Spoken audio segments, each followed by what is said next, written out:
second. She'll just come in. She happens to be home for a reading. Oh, you've got the prop. Okay, fine. You can show it. You can show it and say, hey, pictures. Pictures. People like pictures. They like pictures because they want to know it's not super boring political memoir. This is my favorite picture. Oh yeah, I did that. You know, obviously I did that because I was like, oh, Climate Barbie. You thought I played with Barbies? No, actually, I played with seaweed. You should have used it when you spoke to that the rebel media loser. Yeah, I should have. Or Jerry Ritz or many other people. Don't worry, I'm gonna do, like, we've just been so busy and I'm going to Brazil and like I gotta get my report out. We're doing a podcast that we're promoting, but as soon as probably like later in December, we're gonna go later in November, we're gonna go through stories with pictures and talk about it. Awesome. So I will do that separately because I do think it's like, I think it's interesting for people to kind of see the image and then try to understand it. So anyway, all right. What's your fastest 100-meter freestyle? Oh God, it's not very fast. I'm a slow freestyler. It's probably like 104. I don't know. I'm not a good freestyler. Like that was always the weakness. I would do 400 IM. I'd be good fly. I would go way too fast in the fly, to be honest. And then I had a good backstroke. My breaststroke was okay. And then I'd be ahead. And then it'd be like, I don't know. Sad. It's very sad. What's your fastest mile in open water? I have no idea. Open water isn't like that for me. I mean, I have done open water races, but I don't, who knows? I have no idea. It's not my thing. Open water for me is just to like put my head down and go. I know some people take it obviously very seriously. That I'm like kind of done that kind of competition. I care about my times if I compete in swimming, which I haven't done in about 5 years. I did go to Worlds Masters and I swam like 200 IM and I cared about my time then, but I don't care about open water time. It's not my thing. Okay, good. What's your favorite water body? My favorite water body, I mean, anywhere. So I'm going to Brazil. I'm like going to Copacabana Beach for swimmable cities. And so wherever I can swim in open water is my favorite at the time, because if I'm lucky enough to be able to have the time to do that, I'm really happy. I do love Meech Lake. I do go to Meech Lake because it's not too far and it's beautiful, but I even go jump in Dow's Lake, which people in Ottawa were like, what? You can swim in Dow's? And that, yes, you actually can. It's clean, E. coli is very, very low, but it's very new. So people are like, I don't think you can swim there, but I like swimming there because I can ride my bike in 5 minutes. Okay, awesome. Yeah. What's your favorite national park? Okay, that's unfair because I was a minister responsible for parks. So they're all my favorite, as I said to everyone. I mean, look, I have, just as a special iconic park, I do love Banff. But there are some really, really amazing ones like Guayhanas, which is co-managed with the Haida.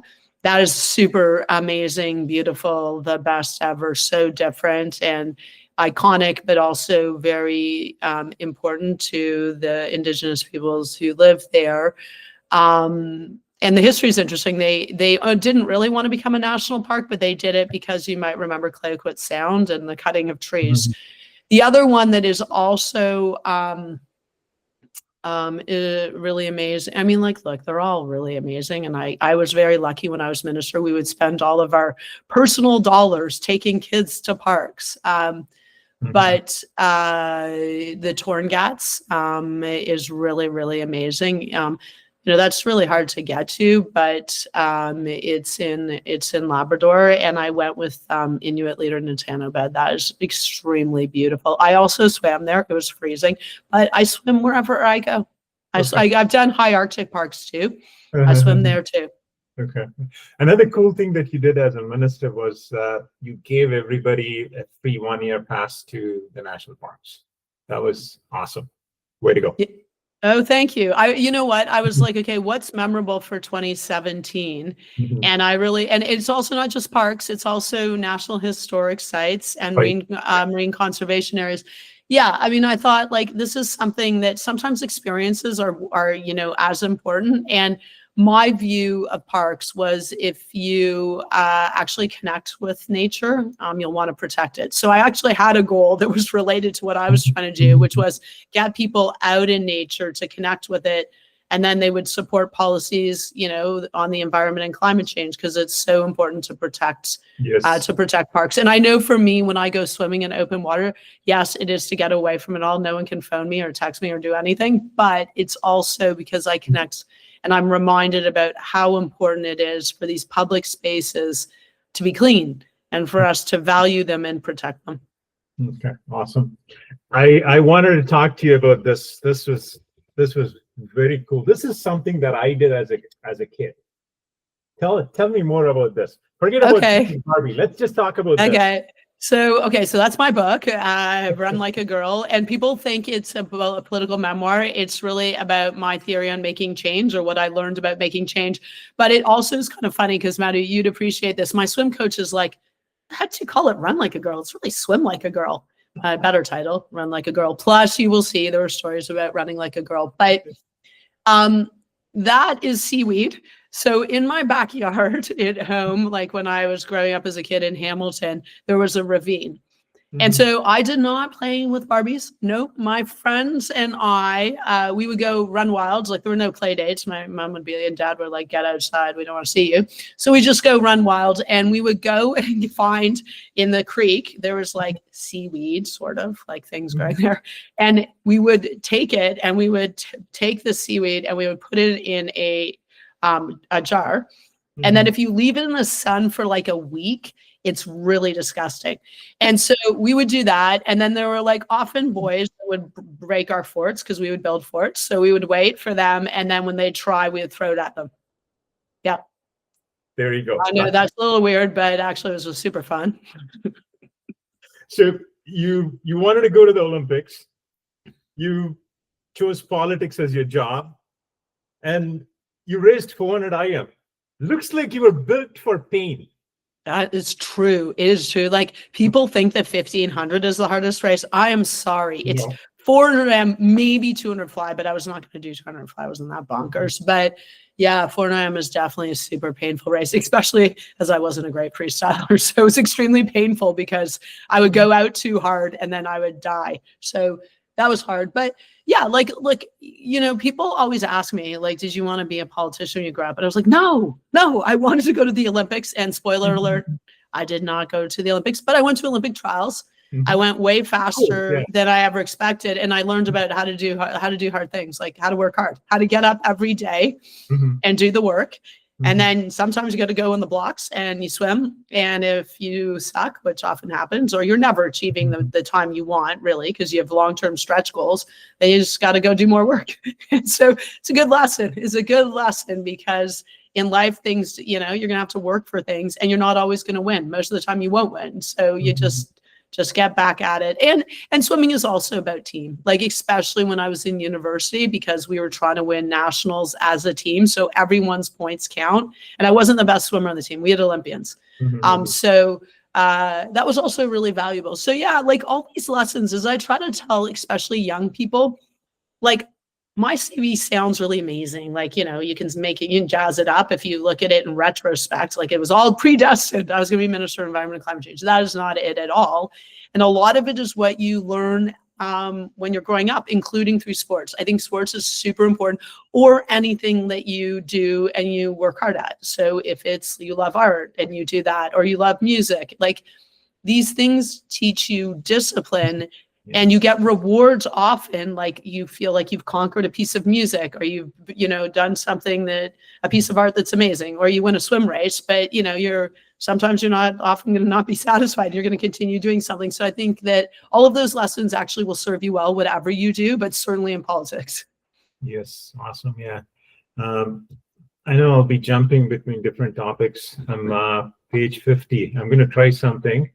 Let's hope this works. Madhu definitely read the book. Thank you, Madhu. Like you read the book. Not everyone reads the book, I think. What do you show? Are you showing me something? Can you listen to this? Can you hear this?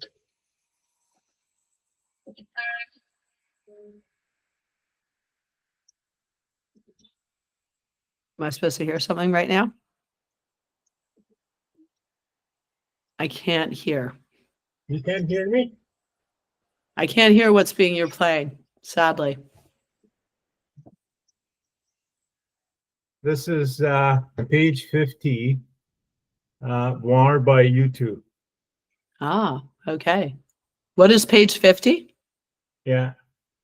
I don't even know what page 50 is. This is Bloody Sunday. Oh, yes. Oh, sorry. Like it's from War. Oh, yeah. Sunday, Bloody Sunday. I love that song when I was growing up, but also I'm Irish. My grandfather fought for Ireland's independence. And that also was a long journey to get Ireland's independence. And the Irish lost a lot of battles and were starved too. But yeah, Bloody Sunday actually was a song that had certain meaning because my dad explained it. Like Sunday, Bloody Sunday, like that actually day, Bloody Sunday was horrific. And so many, innocent people and it's always complicated. So I want to be careful, but people were killed. And actually sometimes it's not understood that Bono actually was against violence. I mean, he wanted Ireland's independence, but, and he wanted, to stand up, I'm sure, for the Irish, but he also, worried about this. And that's something I worried about as a kid. Like, I was like, why do people, blow things up and fight for things in these ways that, there are casualties and regular people get hurt? In the same way, I was like, why is there a famine in Africa? Like when Live Aid, you're my age, but when Live Aid came out and you had artists like trying to raise money for starving people, including kids in Africa. And I just remember seeing the images and I'm like, what is wrong with politicians? Sorry, there's tons of food in the world. We're rich. We could actually make sure people don't starve. And that was when I was like, okay, how do we make change? This is not fair. And in fact, I mean, I love the way you end this, that particular page. The album War still reminds me that the fight for justice is about all of us standing up against violence, hate, and division wherever it exists. Yeah, that's a tall order right now because unfortunately it is so problematic in so many places, and polarization is part of that. But it is amazing in a very short period of time, in particular the second election of Donald Trump, like what is okay now? And I just worry, like there are a lot of wars going on where people are dying and we have no idea. Like there's been cuts to journalism. There's been massive cuts to aid. People are very distracted and governments are focused on other problems. And it is really terrible to think about what's going on globally in places in Africa and other places that we aren't paying attention to. And then, of course, then there's things that we pay attention to and terrible things going on that is right in front of our face right now. And I will say I'm very worried. It's dressed up as, being woke. So we have to like stop everything that's woke. But standing up for diversity and inclusion is really important. That is really important. There are, historically marginalized groups. My dad, like, look, I'm white and I've got blonde hair, but my dad like is Irish. So Irish who came to Canada were highly discriminated against too. And many of them died on their way over or, died of diseases in Canada or even died like building the Rideau Canal. Now it's often if you're racialized, if you're Indigenous, if you're LGBTQ2+, we say that we don't get to make sure that, we're protecting your rights. It's really bonkers and it's super not okay. And I speak about it a lot. So I think we need to fight back. We all need to fight back. Like it's about, building a better world and discriminating against people. And, actually now it's like outright racism and sexism and misogyny is horrifying. And unfortunately, the social media channels that are run honestly by tech bros in the U.S. with a clear agenda and populated by foreign, actors, and a lot more are not. They are helping increase the polarization, but increase the hate against folks. And they make it kind of okay. Like it's not okay. I talk about this a lot in my book, what I experienced, just because I want people to know that it has real consequences. In my case, what happened online went offline. But I don't even get the worst. I'm talking because, and I don't need sympathy. I'm like, as I say to everyone, I'm out of politics. I don't need sympathy. We need change. So yeah, it's really tough out there. But you know what? It matters that people stand up and call it out. It does matter. Because sometimes you want to put your head down and not do it. You don't have to do it every second of every day. And by the way, don't spend a lot of time on social media probably doing it. You're just wasting your breath. But I do think in real life, we have to do that. We have to stand up for diverse groups, including, and have empathy for people who are different from ourselves. Yes. Sounds kind of obvious, but we're now seeing rollbacks for sure. Yeah. Okay. I'm going to, again, yeah. Like just now move on to a totally different topic. That's my book. It's like, boom. And then it's like, I mean, that's life. She's dancing. Whatever. That's life. That's life. That's life. That's how life happens. Yeah. How do you define a high performing team? Oh yeah, it's interesting. So in the book, I talk about team, and I interviewed my swim coach, Byron McDonald, who people may have seen. He calls the Olympic swimming, and he's great. A high performing team is where everyone understands that you work and you win as a team. Because one of the biggest challenges with teams is you're going to have people that are the best. And if they don't understand that the success is not their success alone, it's the success of the team, it's never going to work, because you're going to be annoying. You're going to like hog the ball, or you're going to do whatever, but you're not going to inspire other people. You're going to make other people annoyed. And what you want is, you know, look, you need the high performing people, you need the top, but you need them to understand that when everyone wins together and everyone contributes, and sometimes, you know, they have to put their ego aside and just figure out how do they contribute to the greater good. And I think that's really what I learned from my team at U of T. As I said, like, I wasn't the best on the team. I was co-captain of the team. And my coach, Byron, like, I remember there was a very, very good swimmer, very lonely, seemed like just not happy. And Byron's like, okay, I think you need to buy her a cat. I was like, what? Like, I was like, this is outside of the job description, Byron. And he's like, I don't know. We have to we got to just like make sure everyone's in a good place. We didn't get the cat in the end. But I think that is also about team. It's actually understanding where people are at, what motivates them, and how to just support them, so that everyone will put in their best. But also you need to know, because sometimes, you know, you don't want to go to work out. You're tired, or you got other things, and you have to know that that is bad for not just you, but it's bad for the team. So anyway, teams are hard, but I saw in politics often it is, you know, people don't put in the work in team, and there are serious consequences to that, because you're asking a lot of people, you're attracting, you know, high profile, talented individuals that could be doing other things, and there are real consequences if you don't think of the team and nurture the team. Then you can lose. When you want to lose, don't lose. Yeah, take care of the team. Yeah. What does winning mean to you, Catherine? You know, like, look, when I was young, it was like winning. It was like being number one. It was like getting a medal or a ribbon and standing on a podium. I'm now older, and like, I've gone through a lot of times where I haven't won. And I will say, obviously, in my previous role as environment minister, I didn't win on carbon pricing, on the consumer carbon price. I thought I'd won. We won through 2 elections. We won at the Supreme Court, but then we lost. We lost the policy. So I think winning is always a journey, and you have a long-term stretch goal, and you just do the work to try to get there. And it's not going to be a straight and narrow path, but if you only define winning as like being, getting what you want and getting the ribbon, then at some point you won't, and you will give up. Probably. And that is not like on climate change. Like, it's one thing in sports. Okay. It's not as consequential really, but on things like climate change, you can't do that. Winning is sometimes like you win some things and you lose some things, and then it gets super, super hard, and it's not going to be linear. So I think I have a much longer view of winning, and as I say, don't define it so narrowly that it is so, if you don't win, then you're a baby about it. And that's mean. But I mean, look, there's some days where I don't want to get out of bed. Like, I'm like, oh my God, the planet, what are we doing? It is really hard. I'm sorry, like, you just have to get up. Like, I mean, you can be sad, you can check out and go swimming, or you can sometimes, take a break. But in my context, like, I'm not giving up.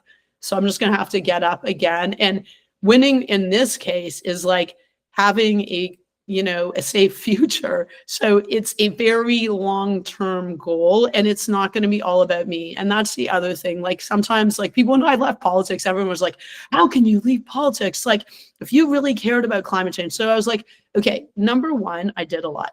Number two, I'm still working on climate change in a different way, but I think it is also super important to work globally. Number three, there are other people, including young people, who will do things differently and have more energy. So I think it's also passing the baton on is also part of it, and supporting folks that are, it's really tough. So I got to, of course, support folks and rally folks. That's why I'm doing Women Leading on Climate, because it's about creating solidarity with women from broader diversity so that they are willing to speak up at a table, even when people are like, oh my God, is she going to talk about climate change again? And then she feels like, oh yeah, I am going to talk about climate change because, as I say, I have my little mug here.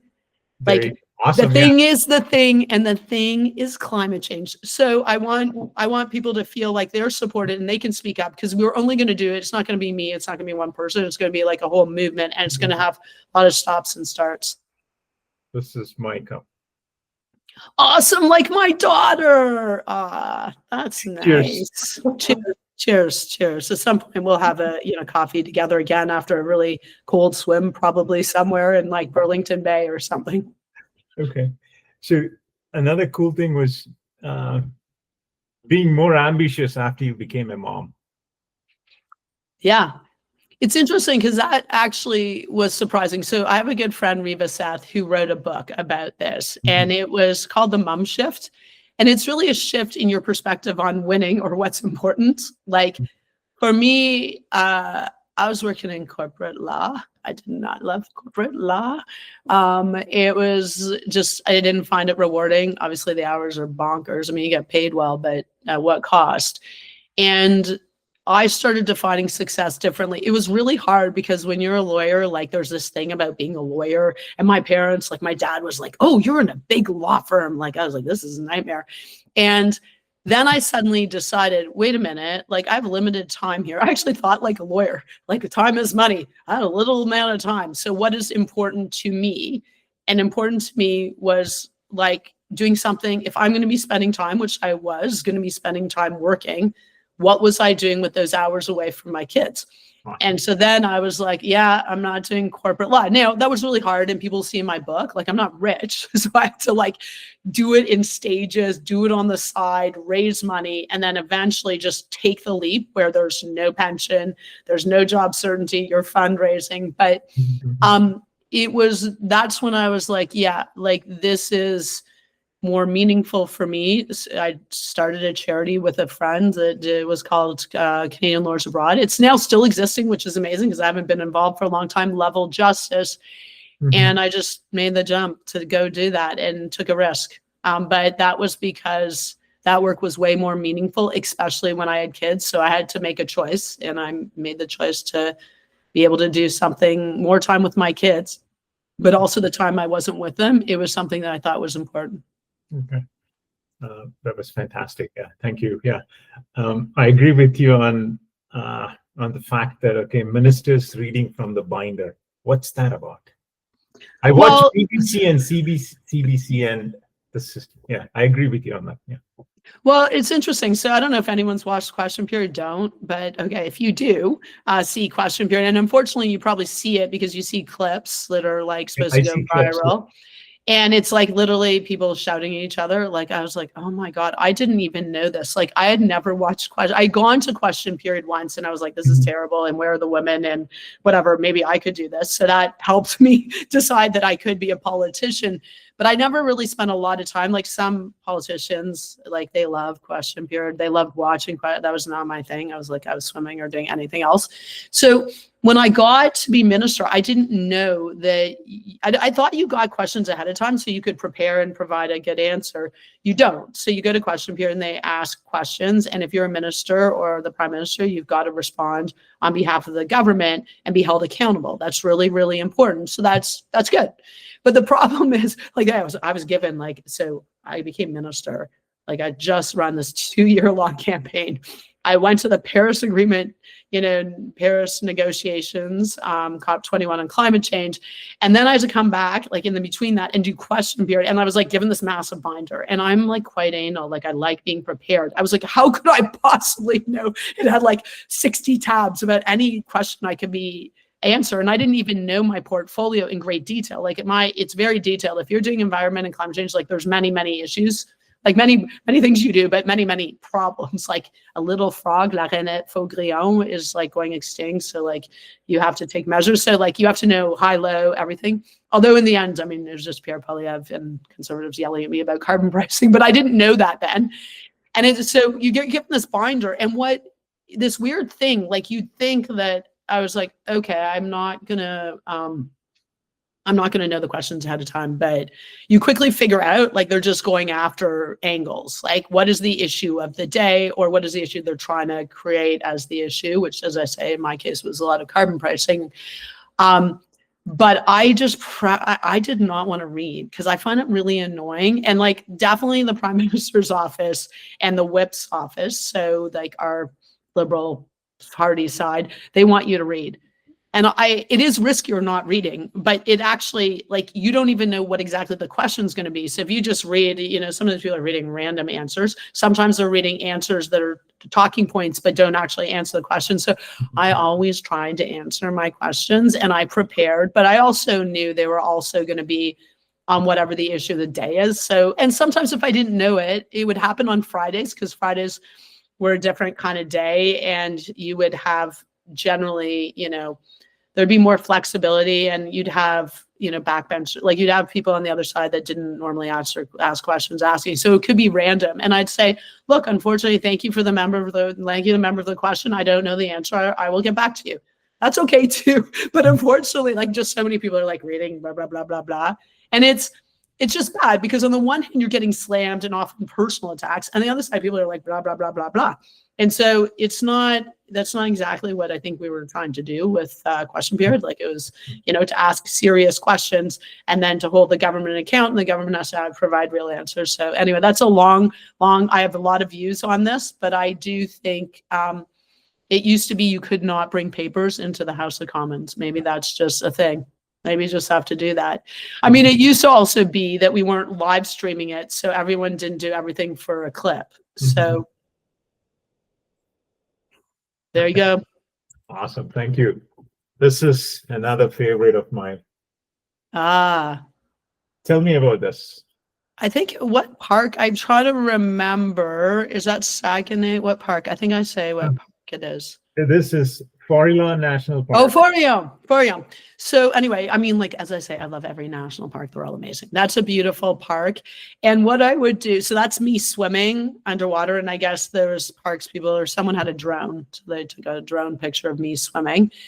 And what I would always try to do is I would always try to get a swim in wherever I went. Now, my team didn't really love it, because they're like, we don't have time. Like, we never have time. It was always like, we never have time for anything. It's like, go in, make an announcement, run. But I would tell them, my team, like, look, I have a hard job. And the one thing I need is a little bit of time to swim, especially if I'm in a beautiful place right by the water. And then you're saying you can't swim. Like, you don't have to swim long. There, it was very nice. I think the parks people loved it. They love the parks people are the best. I loved parks people, and they're biologists, scientists, like, they're just really great people. And parks, just so people if they don't know, national parks are chosen because they represent a particular ecological area. So it's not like a tourist thing. Yes, we want tourists there, although we want to make sure that we protect the area, but it's because they're iconic, they're unique, they're important. And so you have really smart people that are focused on, protecting and preserving the areas. But I do have one funny story. It's not there, but I remember going to Cape Breton Highlands National Park, and I love Cape Breton, and I love the parks there because there's really great body surfing. They often have waves, and I really like. It's not really swimming; it's more body surfing. And so we're going to the park. We're doing some announcement, and I'm told by my team, there's no time to swim. We're late. We're always late, right? Like, as you're running around. I was like, oh, okay. I just need to go to the bathroom. So I went to the bathroom, and of course I put my bathing suit on under my pants. And like the good news about parks, you never have to dress up. I always like, some people wore suits, some of the past ministers. I was like, oh my God, you look such a loser. But I would just be wearing like a park shirt, a red park shirt. I love my shirt and whatever. So anyway, I do this announcement. And for some reason, there's an RCMP officer. This is before a lot of the badness, but there's like a protester or something that in theory is going to show up. So I just remember this because I did my announcement and I could see the beach. Like we were like maybe 200 meters from the beach. And so I did my announcement, I finished the questions, and then I just ripped my clothes in my bathing suit and started booting for the beach. And my team was like, oh my God, like she's so annoying. And then the RCMP guy is like running after me. And so I go dive in, I go body surf, like go up and down twice. And I'm out in literally like a minute. And then I just put my clothes back on. And like, everyone's like, oh my gosh. But I was like, okay, you know what? That minute made my day. That 1 minute made my day. So just let me do it. Just indulge me. And so, and the poor RCMP, I did feel a little bit bad for him. I mean, I don't know, that didn't seem super, in that case, a lot of issues, but he was a good sport about it. He laughed, and I got my swim in. Way to go, yeah. Here's another cool thing that I read in your book. What if I told you that the most powerful force against climate change is a woman, Vanessa Nakate? Yeah, Vanessa Nakate is amazing. She's a climate activist from Uganda. Sorry. She is a young woman. I believe she's now studying at Oxford. But these are the voices of young women who, like in her case, she's not talking about fancy women. She's talking about in her own community that she saw women were having to adapt to the impacts of climate change. Like climate change is here and now. And if you're living, you know, in a poorer community, like you're having to go further for water, or you're having to figure out how do you build resilience if there's going to be an extreme weather event like a storm. And it was women that were also raising the issue, like saying this is a real problem and we got to act, and finding, you know, really unique solutions. And so that I just thought it was a really great quote, and it has a benefit of being true from my vantage point, because I'm often at negotiating tables or boardroom tables or cabinet tables or in communities, or even observing what happened when there were large climate marches. And often, honestly, it's women. And I'll give you one great example of a Canadian. Her name is Sophia Mather. I met Sophia when she was, I think about 10. It was at the screening of an Inconvenient Sequel with Al Gore. She came up to me and said she really cared about climate change, and she was doing her part, whatever she could do at 10. Like, you know, it could be like riding her bike or wearing a sweater and turning down the heat, whatever it was. And she said, so I said, okay, let's do a pinky promise. I'm going to do what I can on climate, and you're going to do whatever you can on climate. So we did that pinky promise, and I did thousands of them across the country because so many young people came to me and told me what they were doing. And the promise was as much for me as it was for them. Because look, you get lobbied by oil and gas. You get everyone like telling you why you can't do things on climate. And these were kids that were saying, looking me in the eye and saying, I'm doing my part. Are you going to do yours? So that was really important to me, because it reminded me, like, what am I doing in this job? And so Sophia, I just had her speak at my launch. I did a political launch in Ottawa. The Prime Minister, a bunch of folks were ministers, MPs were there. And Sophia spoke. Sophia is now in first year university at the University of Ottawa. Sophia did the first climate marches in North America in Sudbury. So she did, like, you know, following in Greta's footsteps, she did organized climate marches. And then if you go Google Mather, you will find a lawsuit. It's Sophia Mather versus the government of Ontario, because Sophia Mather and young people have sued the government of Ontario for not meeting their climate targets, for backing away on climate action.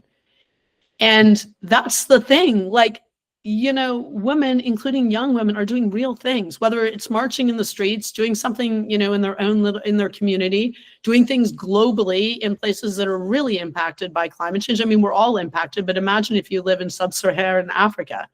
Like, not only, you know, do you have droughts, then often you have extreme rains, and then you'll have extreme weather events, and you have no defenses. So Yeah, it's amazing. So I think Vanessa is awesome, but there are just so many awesome women and girls across the world and across our own country, including Indigenous women who are working hard on climate change. And I feel like it's a great movement. I have many theories of change, but right now, if we have half the population who are 2.5 more times more likely to act on climate change, we got to activate that.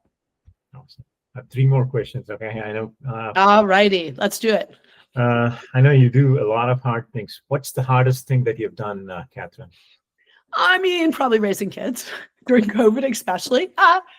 And that doesn't mean it's the hardest, but it was really hard. Like I talk about that in the book, and I think everyone can probably relate. I mean, it was hard for everyone, for so many business people. Your business is shut down. How can you make any money? Like there are a lot of hard things. People died. But if you were a parent during the pandemic, it was really hard. And I didn't know what to do because it was completely out of my control. So I'd be like, I'm exhausted because I'm trying to like actually deal with like the community and people, business people, everyone's calling me very upset.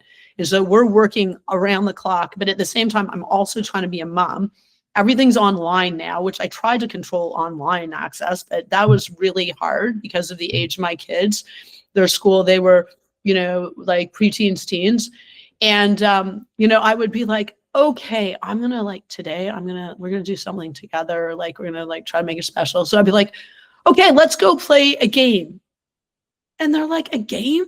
Mom, like as if we're playing a game. I'm going to go play like, then they went back to the room, probably played video games saying they were doing homework. But that was really, really, really hard. So to all the parents out there, like unfortunately in Ontario, our schools were closed as much as more than anyone else in North America. That was bonkers. They couldn't do sports. They lost their friendships. It was all online. Now, my daughter explained that she built a computer during this time and she made friends online, which I was very cynical about, but actually that was really good. She was very shy. But I'm not going to overstate it. It was really, really, really tough time being a parent. So, but I mean, like, look, lots of things are hard in life. And a lot of people I always know like have it harder than me. But, working on climate can be really hard. Losing carbon pricing was really hard. I was very, very angry to say. But I don't know. What are you going to do? In that case, it was, Mark Carney who ultimately made the call, but it had become so polarized. So there's a lot of blame to go around. I mean, number one goes to conservative, not progressive conservative politicians. It was Brian Mulroney who said I had to do a carbon price that was revenue neutral, so people got more money back, most people. But it was conservative politicians who just actually lied about it. They just said it was just all it was like a job-killing carbon tax, which was not true. But so I was very mad about that. And then, I got it. We had to win. Like, in my view, I am a liberal, but I also like really care about Canada and our sovereignty in face of Donald Trump. So we had to win, but it was a bitter pill to take. And as you can read, hard things are hard. People who are bored of carbon pricing, which I'm sure is a lot of people, you don't have to do it. Good news about this book, there's many, many chapters, probably 90 something. So you can just skip hard things are hard, but hard things are hard is when I kind of lay out the case for how it was lost. And there's a lot of blame to go around, including from me and my government, about policies and how we approach communications or a bunch of things. But yeah, that sucked. It sucked. Sorry. What does failure mean to you, Catherine? I mean, I'm not going to be trite and saying like, I'm like now a tech person, like, oh, failing is the way to succeed. Like, I mean, I guess you mean like, what does real failure mean? Like, failure is giving up to me. Like, in a way, failure, I get it. You got to fail to succeed. So I get it. Like, I obviously, like, you're not always going to win and you learn some lessons. I learned a lot of lessons. But I mean, when I think about failure in the pejorative sense, is literally giving up. And if I gave up, then I will really have failed. If I didn't tackle climate change and I die, I didn't fail. I tried. So it's just a different vantage point on, once again, you can talk about failure and success in a lot of different ways. But failure, when I think about it, it's like you give up. I don't know why, but for me, that's what it means. You give up. I don't know if we're going to win on climate. I don't know if we're going to win. We have the solutions. We could do it if we had leadership. I don't know if we're going to win. I'm only one person. I'm going to do everything I can and try to figure out, unique ways to do it. But If I just one day said, I don't care, then I will have failed. I will have failed actually all the kids I did pinky promises with. Because as I say, I'm not elected anymore. I don't know anything. I love the people I was out of center. I love being a minister, but I don't owe anything to anyone because I'm not elected. I owe something to the kids I did pinky promises with. So if I stop working on climate change, then I've failed. And I've lied to them, actually. What does courage mean to you, Catherine? I mean, courage, I guess, is doing hard things. Like being courageous enough to actually stand up and speak up and act, even when, or especially when it's hard. But it also means supporting other people too.